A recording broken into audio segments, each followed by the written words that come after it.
Hello दोस्तों, कैसे हैं आप सभी लोग। आशा है आप सभी लोग बहुत ही बेहतर होंगे। आप लोगों की तैयारी भी बहुत ही अच्छे से चल रही होगी। जैसे कि हम लोग देख रहे थे बेटा, यूनिट 9 है ना, यूनिट 9 जो कि बहुत ही इंपॉर्टेंट है आपके एमपीपीएससी की एग्ज़ाम के लिए। और बेसिकली लगभग लगभग आपके सारे एग्जाम्स में अब किसका वेटेज बढ़ चुका है, तो बेटा अब आपके सारे एग्जाम्स में बढ़ चुका है वेटेज किसका, कंप्यूटर का, है ना, कंप्यूटर का। तो हम देखने वाले हैं कंप्यूटर की जो यूनिट है, यूनिट 9। इसमें भी हम लोग देख रहे थे बेटा इंटरनेट, है ना, इंटरनेट का ये पार्ट 2 है। अगर आपने अभी तक पार्ट 1 और साइबर सिक्योरिटी के लेक्चर ना देखे हो तो उसे भी आप देख सकते हैं। बहरहाल हम देख लेते हैं यूनिट 9 में क्या क्या है। तो कंप्यूटर का आधारभूत ज्ञान सबसे पहला टॉपिक है। दूसरा टॉपिक है इलेक्ट्रॉनिकी, सूचना एवं संचार प्रौद्योगिकी। तीसरा टॉपिक है हमारा रोबोटिक्स, आर्टिफिशियल इंटेलिजेंस और साइबर सिक्योरिटी। साइबर सिक्योरिटी हम लोगों ने कर लिया है। चौथा टॉपिक है हमारा ई गवर्नेंस। और वहीं पांचवा टॉपिक है बेटा हमारा इंटरनेट तथा नेटवर्किंग प्लेटफॉर्म, है ना, इंटरनेट और नेटवर्किंग प्लेटफॉर्म। तो हम ये वाले टॉपिक को देख रहे हैं, है ना, देख रहे हैं। अब अगर देखें तो इससे संबंधित जो इंपॉर्टेंट एमसीक्यूज है वो मैं आपको बताता हूं। बिना वायर के एक क्षेत्र में कंप्यूटरों को जोड़ने हेतु प्रयुक्त नेटवर्क है। ऐसा कौन सा नेटवर्क है बेटा, लैन है, व्लैन है, पैन है या मैन है। तो बेटा बिना वायर के एक क्षेत्र में कंप्यूटरों को जोड़ने वाला नेटवर्क है व्लैन, जिसको कहते हैं वायरलेस लोकल एरिया नेटवर्क। जब मैंने आपको उस दिन बताया था तो अलग अलग नेटवर्क बताए थे, है ना, अलग अलग नेटवर्क बताए थे।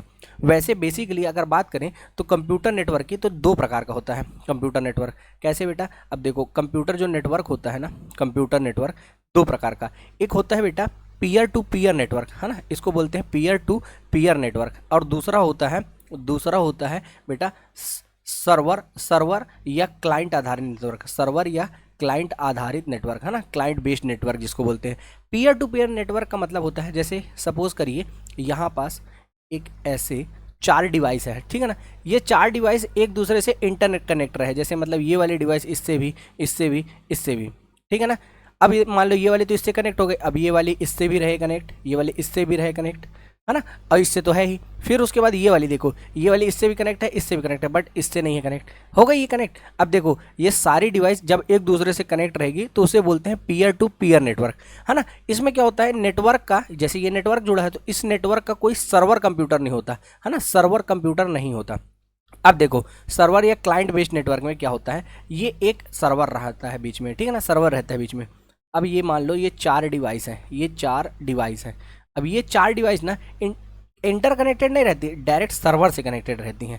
तो इसको बोलते हैं बेटा सर्वर सर्वर सर्वर या क्लाइंट बेस्ड नेटवर्क, है ना, सर्वर या क्लाइंट आधारित नेटवर्क। तो आप ध्यान रखिएगा कंप्यूटर नेटवर्क इस प्रकार से 2 प्रकार का होता है। उसके बाद अन्य प्रकार में ये आते हैं आपके लैन, जैसे कि जिसकी 1 किलोमीटर से कम दूरी हो तो वहाँ पास लैन जोड़ देते हैं अपन लोग, ठीक है ना। वैन कब जोड़ देते हैं, यहीं लैन के बाद मैं आपको वैन बता देता हूँ। वैन जोड़ देते हैं बेटा जब 100 किलोमीटर से ज़्यादा का एरिया हो, 100 किलोमीटर से ज़्यादा का एरिया हो तो अपन वहाँ जोड़ देते हैं वैन, ठीक है ना। दूसरा कलर ले लेते हैं बेटा अपन।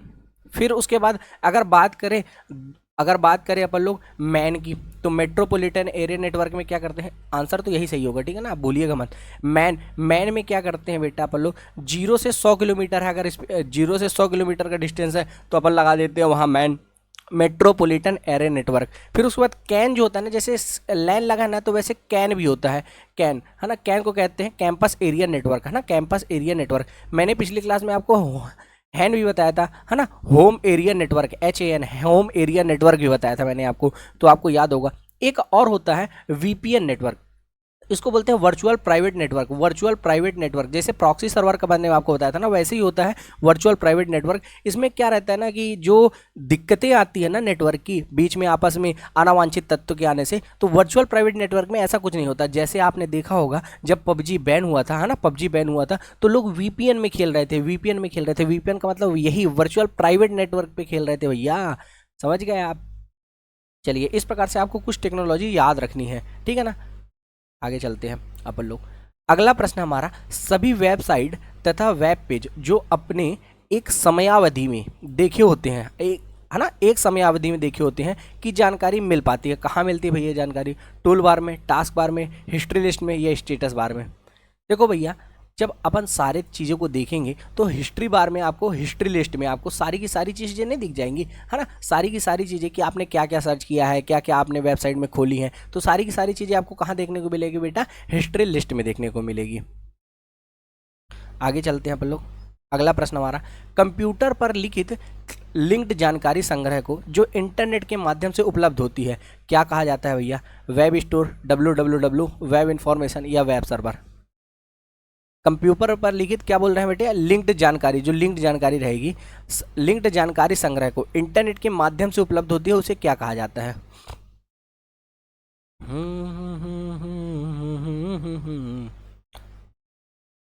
तो उसे बेटा कहते हैं वर्ल्ड वाइड वेब, है ना, वर्ल्ड वाइड वेब, जिसका आविष्कार किसने किया था बेटा?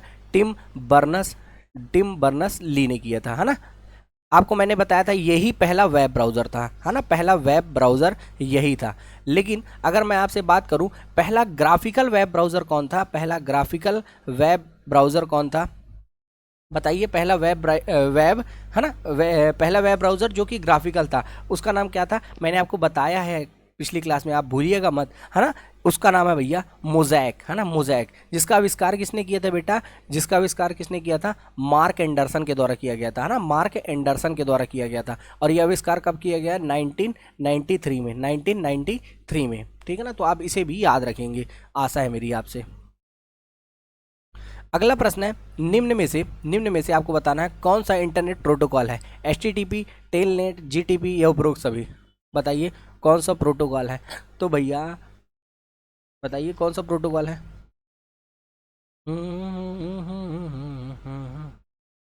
तो भैया उपरोक्त सभी, ये सारे के सारे प्रोटोकॉल है। HTTP हाइपरटेक्स्ट ट्रांसफर प्रोटोकॉल, है ना, टेलनेट प्रोटोकॉल है, GTP भी प्रोटोकॉल है, ये सारे के सारे प्रोटोकॉल है। अब इंटरनेट प्रोटोकॉल में बेटा कम्युनिकेशन जो होती है ना, कम्युनिकेशन प्रोटोकॉल, इसमें होता है कम्युनिकेशन प्रोटोकॉल, कम्युनिकेशन प्रोटोकॉल, इसकी कितनी लेयर होती है आपसे पूछ सकता है, तो आप बता देना बेटा। इसमें 4 लेयर होती हैं। कौन कौन सी? देखो, इसमें होती है एक लिंक लेयर, इसमें होती है एक लिंक लेयर, दूसरी होती है बेटा एप्लीकेशन लेयर, है ना, एप्लीकेशन के माध्यम से एप्लीकेबल होती है तो एप्लीकेशन लेयर। तीसरी होती है बेटा अपनी ट्रांसफ़र लेयर, है ना, ट्रांसपोर्ट लेयर। और चौथी होती है बेटा इसमें सबसे इंपॉर्टेंट, जिसको बोलते हैं इंटरनेट लेयर। अब देखो, हर एक लेयर में कुछ प्रोटोकॉल होते हैं। जैसे लिंक लेयर में होता है एक प्रोटोकॉल APR, आपने सुना होगा। फिर होता है एक मैक प्रोटोकॉल, फिर एक होता है ईथरनेट, है ना, ईथरनेट जो किसमें लगता है? लैन में लगता है ना बेटा, लैन में ईथरनेट, तो वो प्रोटोकॉल होता है। फिर वाईफाई भी यही लिंक लेयर में काम करता है, ठीक है ना, लिंक लेयर में। अब एप्लीकेशन लेयर में तो आपने सुना ही होगा, जो किसी वेबसाइट में सबसे पहले लिखा होता है HTTP हाइपरटेक्स्ट ट्रांसफर प्रोटोकॉल। अब दूसरा आ गया है इसका नया version HTTPS hypertext transfer protocol secure आ गया है, ठीक है ना, तो इसको याद रखिएगा। इसी के अंदर आता है अपना टेलनेट। ये जो टेलनेट की बात पूछी थी ना, तो आपसे ये भी बता सकते हैं इंटरनेट प्रोटोकॉल में एप्लीकेशन लेयर का पार्ट है, ये किसका? एप्लीकेशन लेयर का पार्ट है। फिर SMTP मैंने पिछली क्लास में आपको बताया था, सिंपल मेल ट्रांसफर प्रोटोकॉल, है ना, पिछली क्लास में। फिर POP भी बताया था पिछली क्लास में जब ईमेल बता रहा था, तो पोस्ट ऑफिस प्रोटोकॉल। ये सब क्या काम करते हैं? किसमें? एप्लीकेशन लेयर में काम करते हैं। फिर ट्रांसपोर्ट लेयर में आपको मैं बताऊं तो TCP ट्रांसमिशन कंट्रोल प्रोटोकॉल काम करता है इसमें, TCP, ठीक है ना। फिर UDP भी इसी में काम करता है, RSVP भी इसी में काम करता है, तो आप याद रखिएगा ट्रांसपोर्ट लेयर का भी। फिर उसके बाद सबसे लास्ट आता है इंटरनेट लेयर। इसमें इंटरनेट में इंटरनेट प्रोटोकॉल IP, है ना, IP का वर्जन भी आ गया, IP वर्जन 4 और IP वर्जन 6। आखिर दोनों में डिफरेंस क्या है सर? तो सबसे पहले डिफरेंस तो यही है, ये डॉट में लिखा जाता है, ये कॉलम में लिखा जाता है। इसका आविष्कार 1970 के टाइम पे हुआ, इसका 98 के टाइम पे हुआ, ठीक है ना। फिर उसके बाद ये कितने बिट पे काम करता है? ये 32 बिट पे काम करता है, ये 128 बिट पे काम करता है। तो इसका कंपेयर भी आप याद रखिएगा, IP वर्जन 4 और IP 6 का। फिर उसके बाद ECN भी आपने सुना होगा, ECN ये भी एक प्रोटोकॉल है जो किस लेयर में जुड़ा रहता है? इंटरनेट लेयर में। तो आपसे पूछ ले कभी कितनी लेयर होती है, और ज़्यादा अंदर से पूछना चाहेगा ना, तब भी आप बता दीजिएगा, हमको कोई दिक्कत नहीं भैया, बनता है, ठीक है ना। तो आप इस प्रकार से बता सकते हैं, है ना, इस प्रकार से आप बता सकते हैं। अगला प्रश्न भैया कि एक विस्तृत भौगोलिक क्षेत्र जैसे महाद्वीप या संपूर्ण विश्व में फैले कंप्यूटरों के नेटवर्क को जोड़ने हेतु प्रयुक्त नेटवर्क कौन सा होता है? लैन, मैन, वैन या वायरलेस लोकल एरिया नेटवर्क? बताइए कौन सा होता है? तो बेटा वैन होता है ना, वाइड एरिया नेटवर्क। मैंने आपको बताया था ना, 100 किलोमीटर से अधिक की डिस्टेंस होगी तो वैन काम करेगा। और वैन का सबसे अच्छा एग्जाम्पल है भैया इंटरनेट, है ना, इंटरनेट, है ना। इंटरनेट, जिसको क्या कहते हैं, नेटवर्कों का नेटवर्क, है ना, नेटवर्कों का नेटवर्क कहते हैं इसको, अंतरजाल भी कहते हैं, है ना, अंतरजाल भी कहते हैं। मैंने पिछली क्लास में आपको बताया था इंटरनेट का विचार किसने दिया था, तो बता देना बेटा, जेसी लिकलाइडर ने दिया था। लेकिन इंटरनेट का जनक किसे कहा जाता है भैया, विंटन ग्रे सर्फ और बॉब खान को कहा जाता है। विंटन ग्रे सर्फ और बॉब खान को क्यों कहा जाता है, क्योंकि इनने TCP/IP बनाया था ना, TCP/IP इंटरनेट का जो प्रोटोकॉल होता है TCP/IP, इसको डिजाइन इन्हें नहीं किया था, है ना। इनके डिजाइनर कौन थे, विंटन ग्रे सर्फ और बॉब खान, है ना, विंटन ग्रे सर्फ और बॉब खान। अगर पूछ लेना आपसे यहीं से इंटरनेट के माध्यम से ही कंप्यूटर का जनक किसे कहा जाता है, तो बता देना बेटा, कंप्यूटर का जनक चार्ल्स बेबेज को कहा जाता है ना, किसको बेटा, चार्ल्स बेबेज को कहा जाता है। तो इस प्रकार आप लगा सकते हैं सही उत्तर। देखिए इंपॉर्टेंट ये है कि क्वेश्चन के बाद मैं जो चीज़ें बताता हूँ ना, उसको आप नोट डाउन करें या आप अपने दिमाग में बैठाएं। बहरहाल अगला प्रश्न हमारा, इंटरनेट प्रोटोकॉल से संबंधित कौन सा विकल्प सही है, TCP transmission control protocol, SMTP simple mail transport protocol, HTTP hyper text transfer protocol, या उपरोक्त सभी। तो बेटा इसमें बिल्कुल सही उत्तर है उपरोक्त सभी, है ना, सभी के सभी उत्तर बिल्कुल सही है। इंटरनेट प्रोटोकॉल SMTP काम करता है, मैंने आपको बताया था किस में काम करता है बेटा, SMTP काम करता है बेटा आपके मेल में, है ना, ईमेल में। अगला प्रश्न है, IP वर्जन 4 इंटरनेट प्रोटोकॉल से संबंधित सही विकल्प चुनना है। इसका आविष्कार कब किया गया था, 1970 में। सबसे ज़्यादा उपयोग होने वाला इंटरनेट प्रोटोकॉल है, बिल्कुल सही है। 32 बिट फॉर्मेट में IP एड्रेस का बंटवारा करता है, बिल्कुल। फिर उसके बाद प्रत्येक ग्रुप को डॉट द्वारा अलग करता है, तो बिल्कुल सभी की सभी चीज़ें बिल्कुल सही है। अगर मैं आपको यहीं कंपैरिजन में बताना चाहूँ IP6 के बारे में, IP वर्जन 6 के बारे में, तो भैया 1970 में हुआ था, इसका आविष्कार हुआ था 1998 में बेटा, ठीक है ना। इसको 32 बिट फॉर्मेट में लिखते हैं, जबकि इसको 128 बिट फॉर्मेट में लिखते हैं, है ना। इसको डॉट द्वारा अलग करते हैं, इसको कॉलम द्वारा अलग करते हैं, है ना, इसको कॉलम द्वारा अलग करते हैं। फिर उसके बाद इसमें जो वर्ड लिखे होते हैं, इसमें सिर्फ अक्षर में लिखा होता है ना, इसमें अंक और अक्षर दोनों में लिखा होता है ना, अंक और अक्षर अल्फ़ाबेट दोनों में लिखा होता है। फिर उसके बाद अगर मैं आपसे बात करूं, ये जो होता है IP वर्जन का, तो इसमें बाइनरी के साथ हेक्साडेसिमल नोटेशन होता है, बाइनरी के साथ हेक्साडेसिमल नोटेशन होता है, तो इसको भी आप याद रखेंगे। अगर मैं बात करूं तो IP भी कई प्रकार का होता है बेटा, IP, है ना, IP एड्रेस, है ना, IP यहाँ लिख देता हूँ मैं आपके, IP एड्रेस भी कई प्रकार का होता है। देखो 4 प्रकार का, कौन कौन सा, एक पब्लिक IP एड्रेस, है ना, पब्लिक IP एड्रेस जो सभी के लिए उपलब्ध होता है। फिर पब्लिक के बाद आता है बेटा प्राइवेट, है ना, जो कि कुछ संस्थाओं ने खरीदे होते हैं तो उनको प्राप्त होता है, प्राइवेट। फिर उसके बाद स्टैटिक IP एड्रेस होता है, स्टैटिक मतलब जो स्थिर रहते हैं, जो IP एड्रेस बदलते नहीं हैं। फिर एक होता है डायनेमिक IP एड्रेस जो हमेशा बदलते रहते हैं। तो इस प्रकार से 4 IP एड्रेस भी आप याद रखिएगा। अगला प्रश्न हमारा, वेबसाइट खोलने के बाद यह वेब पेज जिस पर संबंधित सूचना स्थित होती है से जुड़ना क्या कहलाता है, बुकमार्क, सर्च पेज, ब्राउजर या होम पेज। वेबसाइट खोलने के बाद वेब पेज जिस पर संबंधित सूचना स्थित है ना, सूचना जो स्थित है उससे जुड़ना क्या कहलाता है।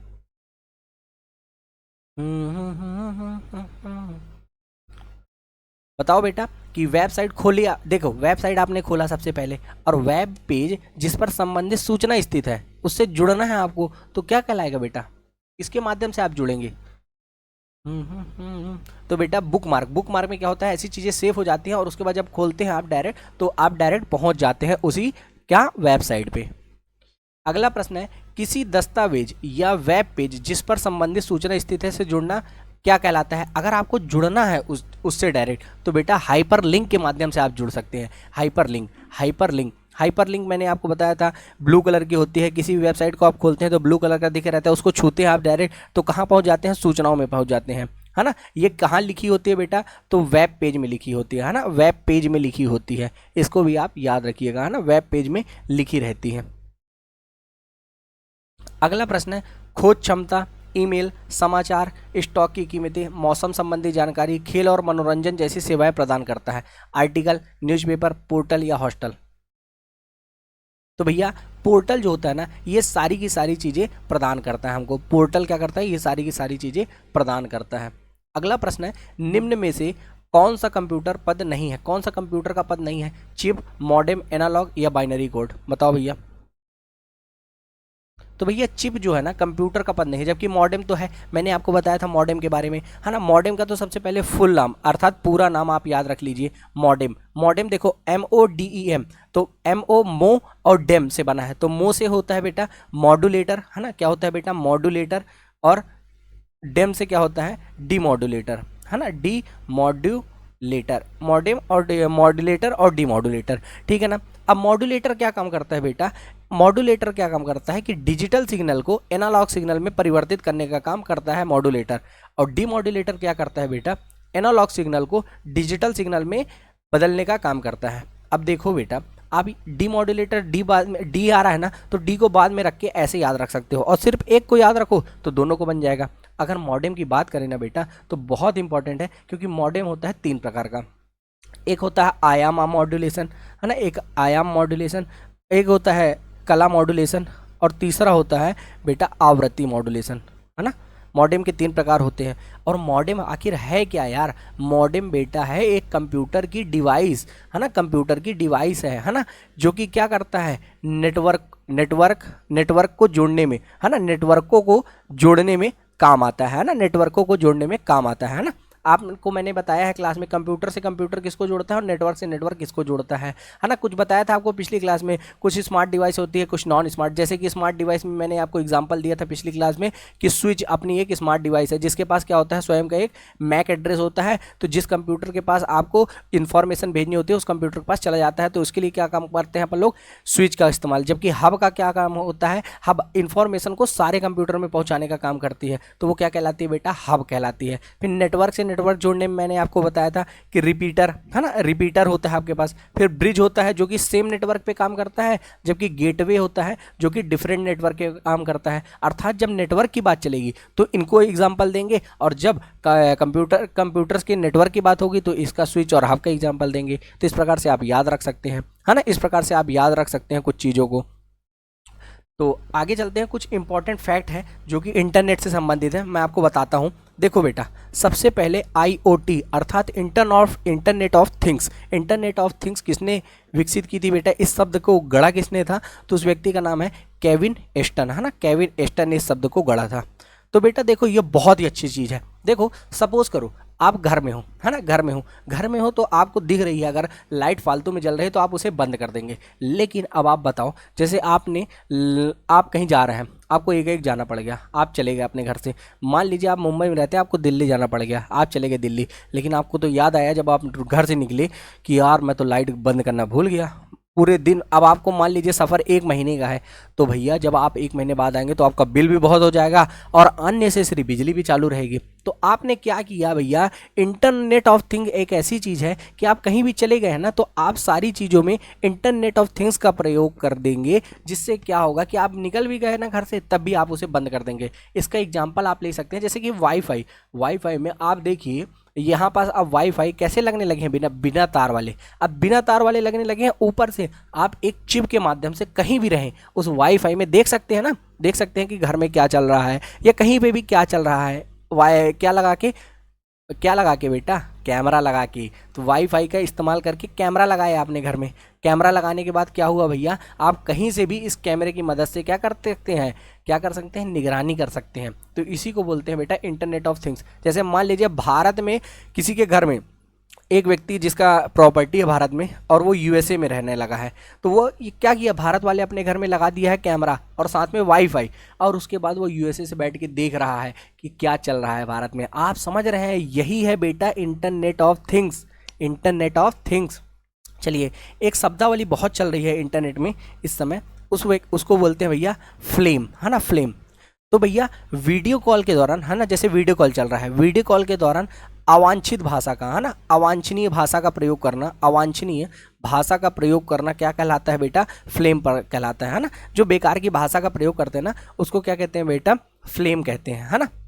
फिर एक आपने सुना होगा कि क्लाइंट क्या करता है, सर्वर में सेवाएं प्रदान करता है ना। क्लाइंट सर्वर से क्या करता है, सर्वर से सेवाएं प्रदान करता है। तो ये तो आपको पता होगा, बेसिक सी चीज़ है।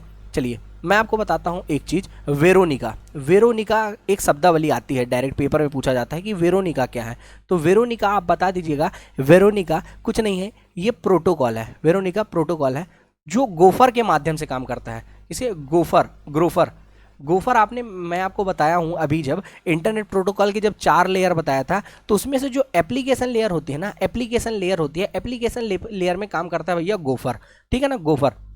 ये क्या करता है, जैसे कि आप देखिए कि आपको कोई फ़ोटोज़ अपनी ड्राइव पे रखनी है ना, ड्राइव पे रखनी है, ड्राइव से आप कभी भी स्टोर कर सकते हैं ना फ़ोटो।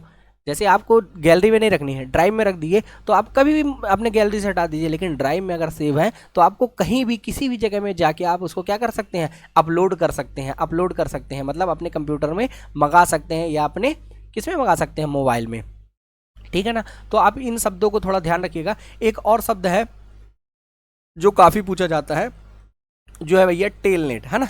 टेलनेट, टेलनेट क्या होता है कि जब आप विश्व के किसी भी कंप्यूटर पे लॉग इन कर सकते हैं ना, विश्व के किसी भी कंप्यूटर में लॉग इन कर सकते हैं, तो उसको बोलते हैं टेलनेट। इसी से संबंधित एक शब्दावली है बेटा, पुशनेट। आखिर सर ये पुशनेट क्या होता है, तो पुशनेट होता है बेटा संदेश जो होता है ना, हमारा जो संदेश अर्थात जो हमारा मैसेज होता है, तो इलेक्ट्रॉनिक बुलेटिन बोर्ड पर जब शो होता है ना, इलेक्ट्रॉनिक बुलेटिन बोर्ड पर जब हम भेजते हैं ना, इलेक्ट्रॉनिक बुलेटिन बोर्ड पर हम जो भेजते हैं, उसी स्थान पर उसे देख सकते हैं, इलेक्ट्रॉनिक बुलेटिन बोर्ड पर ही जब हम उसे देख सकते हैं ना उस संदेश को, तो उसको बोलते हैं पुशनेट। पुशनेट है ना, पुशनेट बोलते हैं। और उसके बाद पुशनेट के बाद एक और नेट होता है जिसको बोलते हैं यूजनेट। यूजनेट, यूजनेट मतलब यूज़ करना, है ना, यूज़ करना। तो क्या करते हैं भैया, सूचनाओं के भंडार को, जो हमारा सूचना रहती है अर्थात इन्फॉर्मेशन रहती है, तो हम सूचनाओं के जो भंडार होता है ना बेटा, उसको किसी विषय पर आधारित, अर्थात मान लो किसी भी सब्जेक्ट पे बांट के हम क्या करते हैं, उसको समूह समूह में बांट के क्या करते हैं, उसको समूह समूह में बांट के इन्फॉर्मेशन प्राप्त करते हैं। कैसे, समूह समूह में बांट के, अर्थात अलग अलग 2 ग्रुप में बांट देंगे भैया तो इन्फॉर्मेशन लेना आसान हो जाएगा, तो उसको बोलते हैं बेटा यूजनेट, है ना, यूजनेट। एक और होता है सबसे लास्ट, जैसे टेलनेट बता दिया, पुशनेट बता दिया, यूजनेट बता दिया, एक और जान लीजिए एक्स्ट्रानेट। एक्स्ट्रानेट क्या होता है, एक्स्ट्रानेट बेटा ये होता है कि आप किसी को अपने, जैसे कि वो आपके कंपनी में कुछ धांधली ना हो या कोई भी आके लॉग इन ना कर ले, इसके लिए क्या करते हैं आप, एक यूज़र नेम और उसको पासवर्ड दे देते हैं, यूज़र आईडी और पासवर्ड दे देते हैं, जिसके माध्यम से वो क्या करता है भैया, जिसके माध्यम से वो लॉग इन कर लेता है। अब आप चाह रहे हैं ना कि कंपनी का एम्प्लॉय ही डायरेक्ट लॉग इन करे, तो उसको क्या कहिए भैया, यूज़र आईडी और पासवर्ड दे दिए जिससे वो लॉग इन कर लिया, इससे कोई बाहरी व्यक्ति तो नहीं एंट्री कर पाया, तो उसको बोलते हैं भैया एक्स्ट्रानेट। एक्स्ट्रानेट, ठीक है ना। तो इस प्रकार से कुछ शब्दावलियाँ हैं जिनको आप ध्यान रख सकते हैं, है ना, जिसको आप ध्यान रख सकते हैं।